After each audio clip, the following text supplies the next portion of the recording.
Report on a journey to the western states of North America and a stay of several years along the Missouri during the years 1824 to 1827 by Gottfried Duden. Fifth letter, August 14th, 1824. The day before yesterday, we finally arrived at Cape Henry, opposite Cape Charles, at 37 degrees north latitude at the entrance to Chesapeake Bay. A favorable wind drove us quickly into the bay, and after more than 9 weeks on the sea, we enjoyed the smooth waters. The pilot had arrived on board ship 2 days previously. The American pilots are in the habit of boarding the ship far enough away from the coast so that arriving ships do not have to worry about waiting for them. We sailed quickly up the bay, but only during the daytime. At night, we lay at anchor to avoid shoals. Almost the entire seacoast of the United States is low. At first, I saw only sandhills with scattered conifer woods. Cape Henry is a sandhill itself, topped by a lighthouse. The German word Vorgebirge, foothills, does not apply here. The bay is approximately 300 English miles long, and its width varies between 10 and 40 nautical miles. Everywhere one can see both shores. Its direction is almost directly from south to north. The significant streams flow from the west side. East side is a long, narrow peninsula. The naval harbor at Norfolk, at the mouth of the James River, first attracted my attention.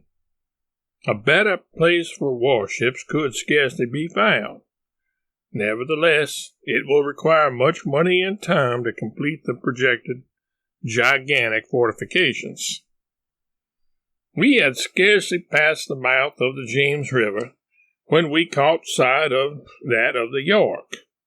Then followed the Rappahannock, later the Potomac, on which at some distance higher up the capital, Washington, is situated, and finally the Patuxent.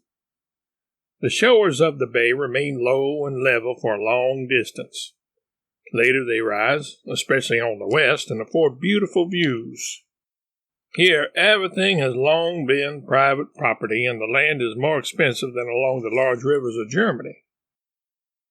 Along the hills surrounding the bay one sees many charming country estates whose meadows are interrupted by clusters of various kinds of trees. The smooth surface of the water was covered with large and small boats. Several of them brought us fresh vegetables, fruit, melons, peaches, apples, and newspapers, all of which were heartily welcome. Baltimore, on the Patapsco River, now lies before us. The public health officers, quickly convinced that all of us were in good health, have just departed. They appeared at Fort McHenry, which efficiently guards the approach to the city. In 1814, the English were defeated there, after their general had been shot to death by an inhabitant of Baltimore.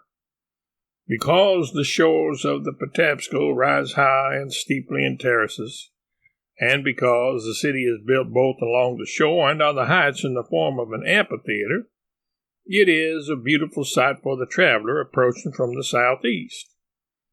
There is also no lack of villas and small woods, so that the whole view, even at this season when green has disappeared from sunny places, makes a very pleasant impression. Moreover, you can easily imagine that a city of 70,000 inhabitants, with its houses built mainly of brick, warehouses, wharves, sailboats, and steamboats, covers a considerable territory. Its name is derived from Lord Baltimore, to whom these regions were granted by Charles I. The name of the state, Maryland, is derived from Henrietta Maria, the wife of the same king.